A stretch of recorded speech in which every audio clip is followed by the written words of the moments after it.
Et au-delà de l'image sombre qu'on a des rois et de la monarchie, il y a aussi une autre image sombre qui est celle de l'Église. Quand on pense à l'Église aujourd'hui, dans les livres scolaires, on pense au bûcher, à la chasse aux sorcières que vous avez évoqué, à l'Inquisition. On a une image très négative du pouvoir de l'Église. Alors est-ce que ces images sont fausses? Complètement. D'abord, les bûchers, c'est les juges laïcs. L'Inquisition, c'est le Moyen-Âge, donc c'est pas l'Ancien Régime. L'Inquisition, c'est le Moyen-Âge. L'Inquisition, c'était pas les procès en sorcellerie, c'était les procès en hérésie. Bon, il n'y a pas eu de procès en hérésie dans la période moderne, il y a eu des procès en sorcellerie qui ont été menés par les juges laïcs. L'Église a été victime, alors là je suis vraiment dedans, d'une entreprise de calomnie à grande échelle. À grande échelle. Bon, je fais demain une conférence sur le sujet, j'en ai déjà fait, je pense que j'en referai d'autres. On fait porter systématiquement à l'Église les crimes commis par les autres. Parce que c'est pratique, ils ne se défendent pas très bien. On s'essuie toujours les pieds sur l'Église.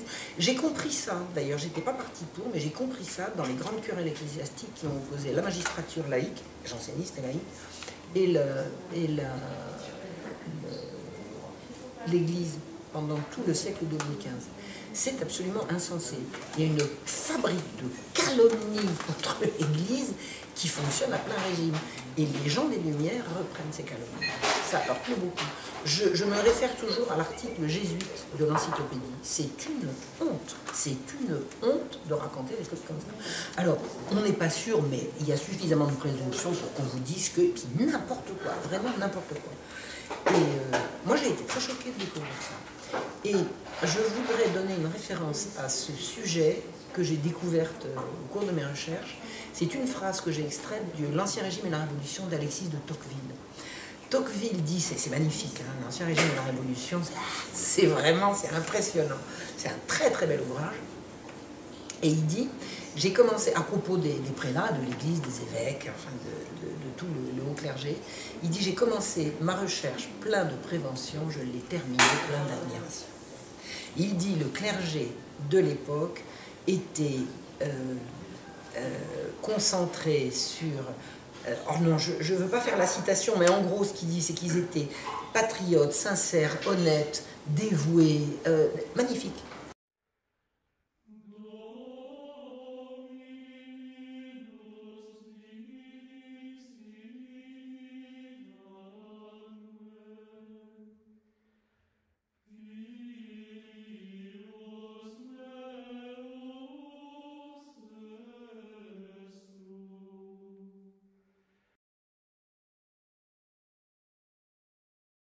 Magnifique.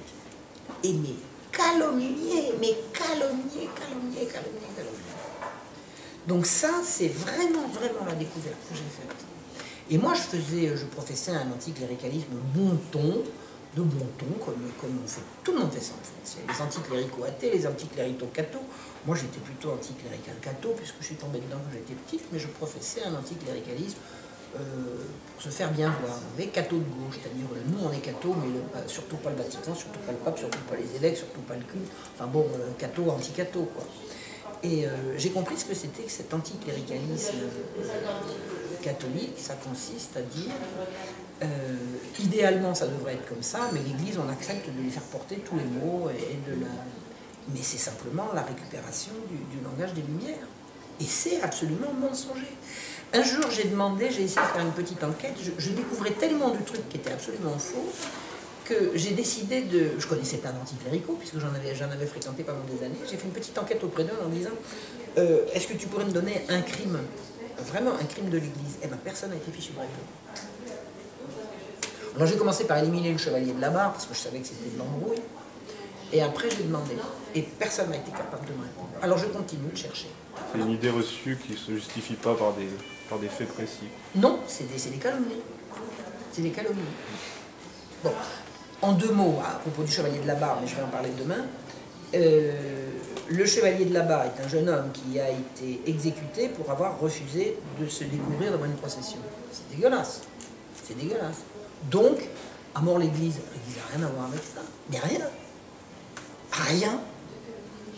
C'était politique? Non, mais non seulement c'était politique, mais c'est pas l'Église qui juge. Elle n'a rien à voir avec ça.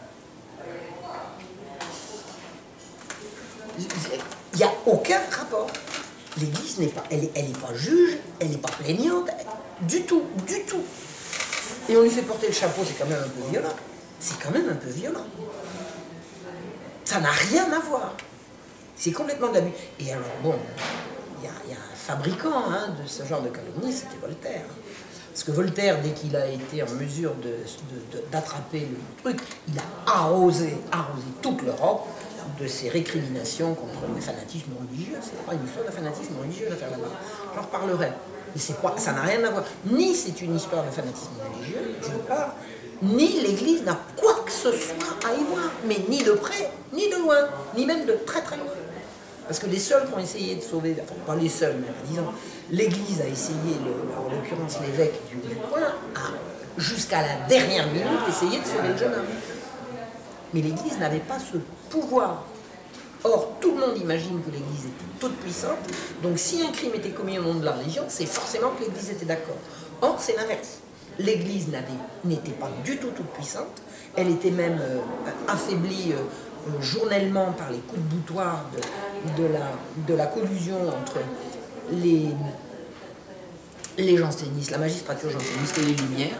Ils ne partent pas du même... C'est ni le même milieu social, ni la même idéologie, mais au bout du compte, ils s'y retrouvent. Et l'Église était vraiment aux abois à ce moment-là. Et elle n'avait absolument pas les moyens, l'eût-elle voulu, et elle ne le voulait pas, n'avait absolument aucun moyen de sauver ce malheureux garçon. Et Dieu sait s'ils ont essayé. Dieu sait s'ils ont essayé. Donc voilà, j'aime pas les mensonges, mais ça fait c'est une bonne piste de recherche. À partir d'un mensonge, on arrive à raconter des belles histoires.